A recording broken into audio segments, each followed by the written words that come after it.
Look what you made me do. Well, Sugar, you scared me to death. I thought it was a burglar. What in the world are you doing down here so early? I am waiting for Tony. You what? Don't act so surprised. Thanks to your dear Colton, my husband didn't come home again last night. Oh, honey, this has got to stop. Well, it wouldn't have started if it wasn't for your stupid son. Now, wait just a minute, Sugar. It's a little early in the day to start name-calling and blaming. But it's not too early to go put Tony straight, and that's what I'm going to do. Wait a minute. I don't want you going near Tony. No, But thank you. Sugar, somebody's got to open his eyes. I know. I'm handling it. I'm going to call him at 6 o'clock. Well, it's after 6 now. Okay. Oh, honey, let me do it. Let me call, because I'm the one who should be doing this. I mean, I don't really hold Colton responsible. See him? Well, yeah, maybe he did talk out of turn and all, but, honey, nobody is responsible for Tony's behavior. I mean, all Colton did was just meet the man. That is exactly the problem. General Hospital, 10th floor, Bobby Meyer. May I help you? Yes, may I please speak to Dr. Jones? Who's calling? You know damn well who's calling, Bobby. Well, aren't we up early? Good morning, Lucy. I just want to speak to Tony, please. That's impossible. No, it's not. You can page him. That's impossible, too. He's preparing for surgery. He cannot be disturbed. Well, then you can get a message to him for me. Unless it's an absolute emergency, I wouldn't even try. He's doing critical surgery on Steve Hardy this morning. You were aware of that. Yes, of course I was aware of that. Could you just please get a message to call me right away? Well, I can't tell from your expression if it's good news or bad news.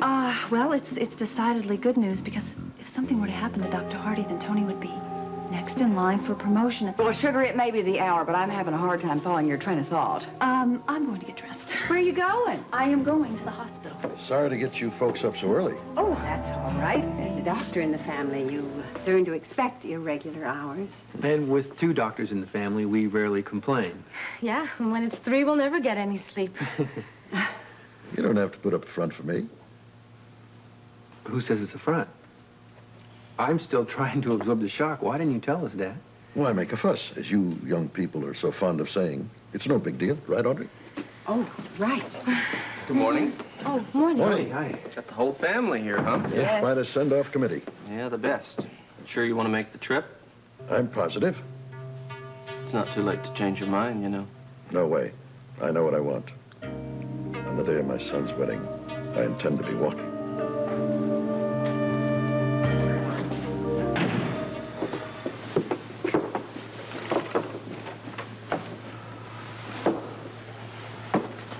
Nothing here, nothing here, and nothing here. What you got? Coffee for starters. You've been up all night. Nothing unusual about that. What else? Sean called. He's still waiting on the lab report about the ring. Any information on Putnam's attorney in New York? No, I'm afraid there's nothing there yet either. Well, what the hell's taking so long? Info on the attorney is on its way, and the lab is working on the ring. I don't know what else to tell you. Get down there, break heads if you have to, but just get it done. Yes, sir.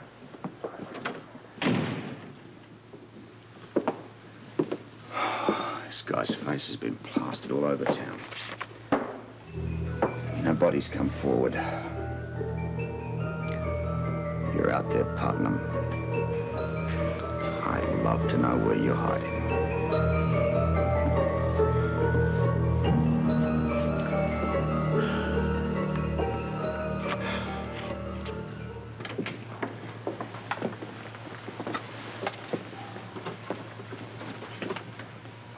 Oh. Thanks for spending the night here last night. And as for helping me keep him alive. Is everything okay? Mm-hmm. Now, if he would only agree to the surgery. What? You still got that feeling about Bill? After the lecture that you gave me yesterday about keeping my mouth shut, I'm going to take the 5th. Are you going to hold that over my head forever? No, I'm going to hold it over my head, and I'm not going to say anything until I am very sure. Well, I gotta go. See you next break.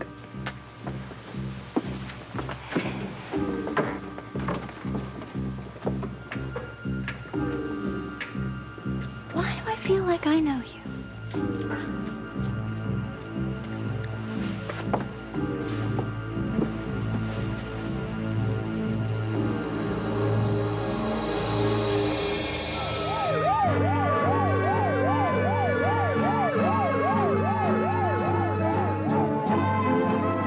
Randall can do the orthopedic work, spinal fusion.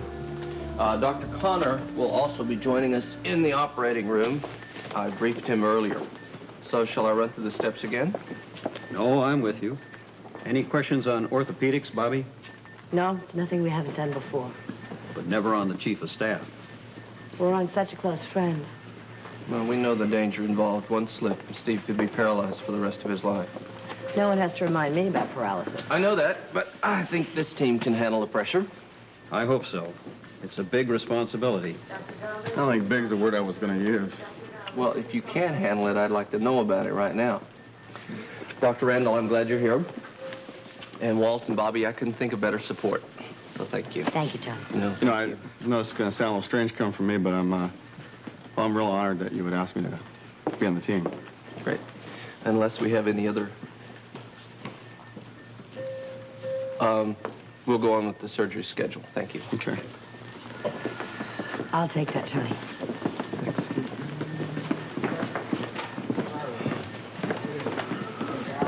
Tony, I had to see you. I can't stand living like this. We have to talk, please. Not here and not now. Look, if we let this get worse, it's just going to make everything awful. Please. This is not the time or the place. In a few moments, I have to walk into an operating room. I know. I have to perform a demanding and highly critical surgery on Steve Hardy. And if I'm going to do it well, I have to keep a cool, calm head, so I don't need to hear from you. I know, and I absolutely agree. That's why I'm here, so we can settle our misunderstandings. I don't want you to go in that surgery encumbered by all this.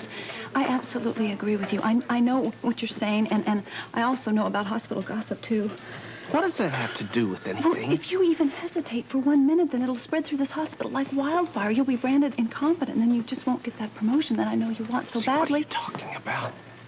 You know, Steve's whole future, his life may be at stake, and you're worried about a promotion.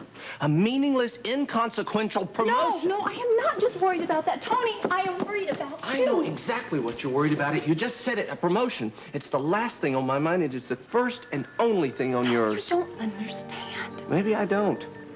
You know, have I never seen the fact that you're selfish? That you only think about yourself? Is this the first time? Has everyone else seen Look, it didn't come out the way I meant it. It didn't. Oh, yeah, you meant it, though. Oh, Tony, you have got me so upset I don't know what I'm saying. Okay, you didn't even come home for 2 nights. I have to go. Tony!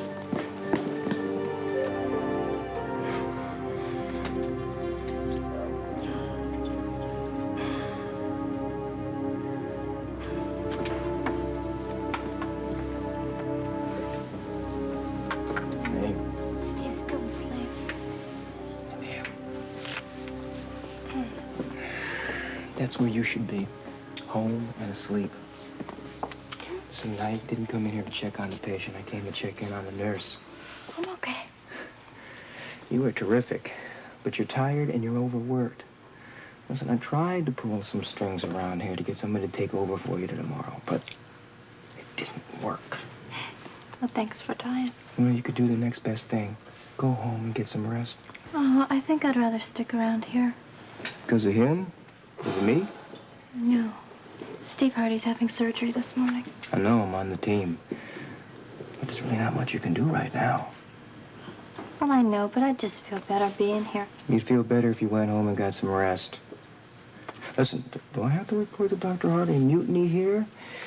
It wouldn't do you or him any good. He'll feel better, and you will feel better if you go home and get a little rest before your next shift. So will I. Okay, when you put it that way. Yes, we have absolutely no choice in the matter. Tony will take care of him. Steve will be fine. All right, you've convinced me. I'll see you later. Bye. Bye.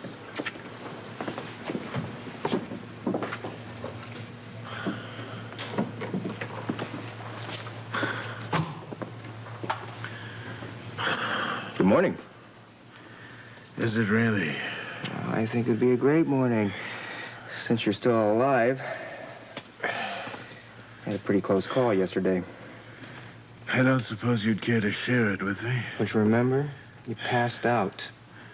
I think your body's telling you that you gotta take care of this hand. Ah, a pleasant euphemism for surgery.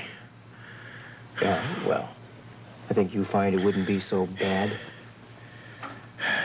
I can't imagine anything much worse than being knocked out and sliced open.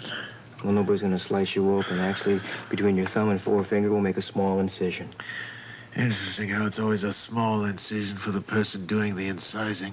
Well, you're not the only one that's afraid of surgery. A lot of people are. Dentist. I'm afraid of dentists myself.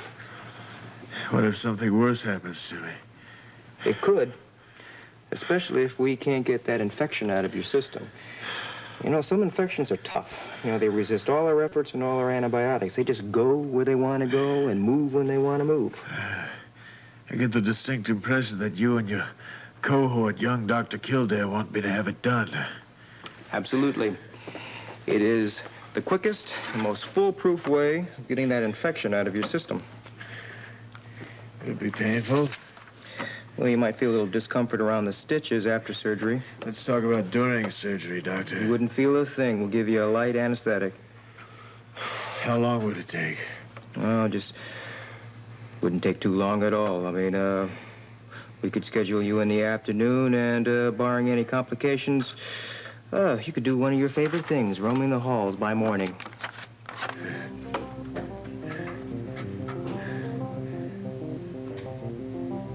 Schedule me. What? You heard me. Schedule me. The sooner the better. Let's get on with it. Dr. Jones has surgery in the morning until noon.